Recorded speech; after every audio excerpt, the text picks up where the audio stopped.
My channel. मैं हूं मनीषा। दोस्तों, आज की वीडियो बहुत ही महत्वपूर्ण होने वाली है। आज हम बात करेंगे सुंदरकांड के पाठ के बारे में। जी हाँ दोस्तों, सुंदरकांड का पाठ हमें किस नियम से करना चाहिए, किस दिन से शुरुआत करनी चाहिए, सुंदरकांड का पाठ कितने दिनों का होना चाहिए, और यदि आप एक बार में पूरा पाठ नहीं कर सकते हैं, जैसे कि ये पूरा पाठ करने में हमें 2 से ढाई घंटे समय लगते हैं, और यदि आप शुरुआती दौर में यानी पहली बार कर रहे हैं तब तो आपको ज्यादा समय भी लग सकता है। तो ऐसे में हमें किन नियमों का पालन करना चाहिए, कैसे हम अपने सुंदरकांड को पूर्ण करें, और मनोकामना पूर्ति के लिए कितने दिनों का संकल्प हमें लेना चाहिए, संकल्प के दौरान क्या क्या चीजें हमें भूलकर भी नहीं करनी चाहिए।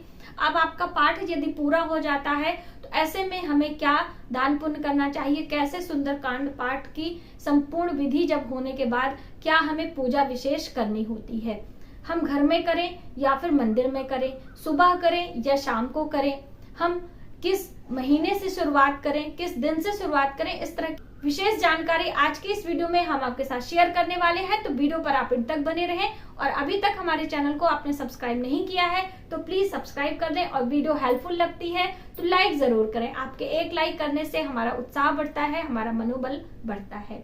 तो चलिए देर न करते हुए वीडियो की शुरुआत करते हैं। और सुंदरकांड का पाठ नियम से यदि किया जाए तो आपकी कोई भी मनोकामना पूर्ण हो सकती है। इस सांसारिक जीवन में जितने भी दुख हैं, देखिए दुखों की कोई सीमा नहीं है। हमारे कर्मों के कारण ही हमें दुख मिलते हैं, लेकिन उस दुखों के निवारण के उपाय भी बताए गए हैं। तो आप जरूर सुंदरकांड का पाठ करें किसी भी मनोकामना के लिए। आपका बच्चा आपकी बात नहीं मान रहा है, संतान की उत्पत्ति के लिए, संतान की उन्नति के लिए, और संतान यदि बिगड़ गई है तो उसके लिए भी सुंदरकांड का पाठ आपको जरूर करना चाहिए। आपसे बच्चे से कोई बातचीत नहीं करनी है। आपका पति आपको बहुत ज्यादा दुख दे रहा है, आपके घर में धन धान्य की कमी है, तो भी आप सुंदरकांड पाठ करने का संकल्प ले सकती हैं। अब महिलाएं कैसे करें? बहुत सारे लोगों के मन में शंका है कि महिलाएं नहीं कर सकती हैं। ऐसा नहीं है, महिलाएं हनुमान जी की पूजा उपासना जरूर कर सकती हैं। जो कोई पाठ करे 40 होय सिद्ध साखी गौरी सा, ये हनुमान चालीसा में बताया गया है, यानी कोई भी पाठ कर सकता है, ऐसा कुछ भी नहीं है। ठीक है, तो महिलाएं निसंकोच होकर आप पाठ की शुरुआत करें। हाँ, महिलाओं के कुछ विशेष दिन होते हैं, जो पीरियड के दिन होते हैं, उनमें आप कोई भी पूजा पाठ नहीं करती हैं तो सुंदरकांड का पाठ भी नहीं करेंगी। जाहिर सी बात है, आप जब शुद्ध हो जाए, आपका पीरियड ब्लीडिंग बंद हो जाए, उसके बाद स्नान ध्यान करके पूर्णतः शुद्धता के साथ में आप अपनी शुरुआत पाठ की कर सकते हैं। उन दिनों में आपको ब्रेक लगा देना है, यानी कि बंद कर देना है, फिर से आप शुरुआत कर सकते हैं। वहां से आप अपनी काउंटिंग को आगे बढ़ा सकती हैं। बस इस बात का आप ध्यान रखें। अब 2-4 नियम आपको पहले ही बता देना चाहते हैं कि सुंदरकांड का पाठ करते समय आपको किन किन बातों का ध्यान रखना है। जैसे कि जब हम पाठ करते हैं किसी भी पाठ की, तो जिस देवी देवता के निमित्त वो पाठ होता है, पूजा अर्चना करते हैं, उनकी प्रतिमा हम लगाते हैं, तो एक लकड़ी की चौकी ले ले, पाटा ले ले, उस पे लाल रंग का आसन बिछा दें, उस पे राम दरबार का चित्र आप रखें। देखिए, हनुमान जी की पूजा में रामचंद्र जी का बहुत बड़ा महत्व है, क्योंकि हनुमान जी राम भक्त हैं, और जब हम किसी के गुरु की पूजा करते हैं, किसी के प्रिय की पूजा करते हैं, तो हमारी मनोकामना या उसकी कृपा हमारे ऊपर जल्द होती है। इसलिए आप राम दरबार की पूजा करें। यदि आपके पास राम दरबार का चित्र नहीं है तो इस सुंदरकांड के पुस्तक में ही बना होता है, आप इसे ही रख लें और इसकी पूजा अर्चना पहले से कर लें, यानी कि गंगा जल का छिड़काव करें, आप लाल रंग का रोली का टीका लगा दें, धूप दीप दिखाएं, कुछ मिष्ठान और ऋतु फल का भोग लगा सकते हैं। कुछ नहीं है तो सिर्फ ऋतु फल का ही भोग लगा लें, एक घी का दीपक लगा लें। अब दीपक के बारे में बहुत सारे लोगों को संशय होती है। घी का जलाएं, चमेली के तेल का जलाएं, सरसों के तेल का जलाएं, तिल के तेल का जलाएं।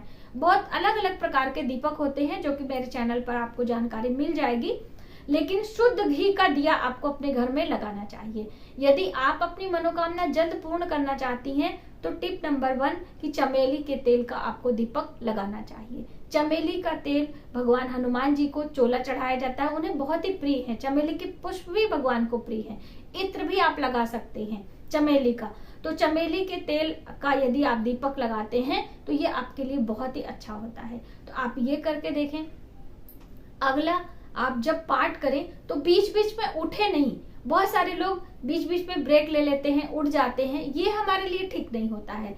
मन लगा के एक चित्त से ध्यान करके और आज्ञा से, हनुमान जी की आज्ञा लेते हुए, श्री राम की पूजा करते हुए आपके सुंदरकांड के पाठ की शुरुआत करनी है। एक बार में पूरा आप सुंदरकांड का पाठ कर लेते हैं तो अति उत्तम होता है। यदि एक बार में आप नहीं कर पाते हैं तो इस 3 भागों में आप डिवाइड कर सकते हैं। 3 भागों में डिवाइड करके, यानी कि 10-10 दोहे आप अलग अलग सुबह कर लें, शाम कर लें, या फिर आप दूसरे दिन भी आप इसे कर सकते हैं। इस तरह से करके आप दिन की संकल्प ले लें। अब जैसे कि हम महीनों की बात करें तो चैत्र मास से शुरुआत कर सकते हैं, कार्तिक मास से शुरुआत कर सकते हैं, आप माघ महीने से शुरुआत करते हैं, ये सब विशेष दिन होते हैं। वैशाख मास से शुरू कर सकते हैं। यदि आप इस सब चक्कर में ना पड़े, आप सिर्फ मंगलवार यानी कि वार के हिसाब से मंगलवार और शनिवार 2 दिन का समय रखें। हफ्ते में 2 दिन भी आप करेंगे तो भी आपके लिए अति उत्तम है, या फिर आप प्रतिदिन कर सकते हैं। अब देखिए, प्रतिदिन पूरे नियम आप नहीं फॉलो कर सकते हैं, इसलिए आप मंगलवार के दिन का संकल्प ले लें कि हर मंगलवार हम सुंदरकांड का पाठ करेंगे। सुबह और शाम दोनों समय में आप पूरा कर सकते हैं। 2 बारी में आराम से आप पूरा कर ले। और जब आप संकल्प ले लेते हैं व्रत का, इसका सुंदरकांड पाठ करने का, तो आपको कुछ एक विशेष ध्यान जरूर रखना है। जैसे कि ब्रह्मचर्य का आपको पालन करना है। कब? जिस दिन आपका पाठ होगा, यानी कि मंगलवार और शनिवार, ब्रह्मचर्य आप धारण करें। चोरी, चुगली, झूठ आदि से बचें।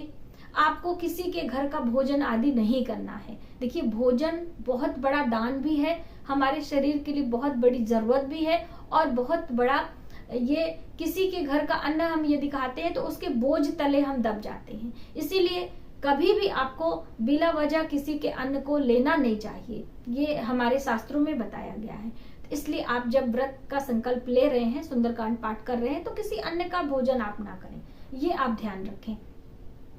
अब इस तरह से करते हुए पूरा 43 दिन यदि आपने किया, 40 दिन आपने किया, उसके बाद आपका व्रत संकल्प पूर्ण हो गया। आपको चटाई पे सोना चाहिए, यानी कि अपने बिस्तर का त्याग करना चाहिए।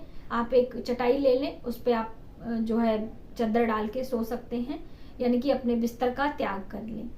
और प्याज, लहसुन आदि नहीं खाना है, मांस, मदिरा का सेवन नहीं करना है। ये सभी विशेष होते हैं, इसीलिए मैंने आपको सोचा पहले ही बता दूं, क्योंकि देखिए ये सब आप करेंगे तो आपका सुंदरकांड का पाठ फलदायी नहीं होगा, आपकी मनोकामनाएं नहीं पूर्ण होंगी। इसलिए इस बात का आप जरूर ध्यान रखें, ठीक है।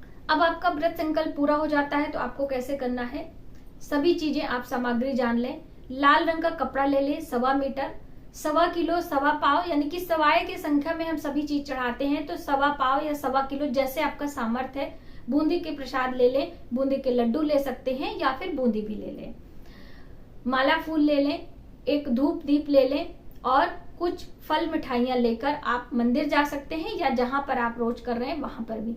एक ध्वजा लेना ना भूलें, जैसे नियम में है। चमेली का तेल विशेष हो गया, ब्रह्मचर्य का पालन विशेष हो गया, और चटाई पे शयन करना विशेष हो गया। उसी प्रकार से आपको ध्वजा लेना विशेष हो गया, तो ध्वजा आप ले लें। अब ये ध्वजा आप मंदिर में भी दे सकते हैं, लगा सकते हैं, अपने आप अपने घर में भी लगा सकते हैं। यदि आप ध्वजा लगाते हैं तो आपको बहुत समृद्धि की प्राप्ति होती है, इसीलिए कामना पूर्ति के बाद आपको ध्वजा जरूर लगाना है। आप घर में लगाएं या मंदिर में लगाएं, ये आपको तय करना है, ठीक है। इस तरह से आप भगवान का पूजन अर्चन करके उनका आभार प्रकट करें कि आपकी मनोकामना पूर्ण हुई। कामना इन द सेंस कि आपका संकल्प पूर्ण हुआ। कामना पूर्ण हो या ना हो इसके पीछे आप ना पड़े, ईश्वर के पास आपने अर्जी लगा दी है। अब आपकी मनोकामनाएं वो ईश्वर की मर्जी है, पूरा करेंगे। आपका फर्ज था, आपने ये संकल्प किया। प्रसाद सभी को आप बांटें, स्वयं भी आप प्रसाद ले लें, मंदिरों में बांट सकते हैं, आप मंदिर भी जा सकते हैं। देखिए बहुत सारे लोगों का प्रश्न होता है कि हमारे घर में समय नहीं है या इतना उचित स्थान नहीं है, तो क्या हम मंदिर जा सकते हैं? तो बिल्कुल आप मंदिर जाके पूजा उपासना कर सकते हैं, हनुमान जी को प्रणाम करके आप अपने घर आ सकते हैं। इस तरह से यदि आप विधि विधान से हनुमान जी की पूजा अर्चना करते हुए सुंदरकांड का पाठ करते हैं तो आपकी मनोकामनाएं जल्द पूर्ण होती हैं। हमें उम्मीद है कि आपको सुंदरकांड पाठ करने का सही नियम, सही तरीका पता हो गया और आप इस विधि से करके अपनी मनोकामनाएं पूर्ण कर सकते हैं। आज की वीडियो में बस इतना ही। मिलते हैं एक नई जानकारी के साथ नई वीडियो में। तब तक आप अपना ख्याल रखें। जय माता दी।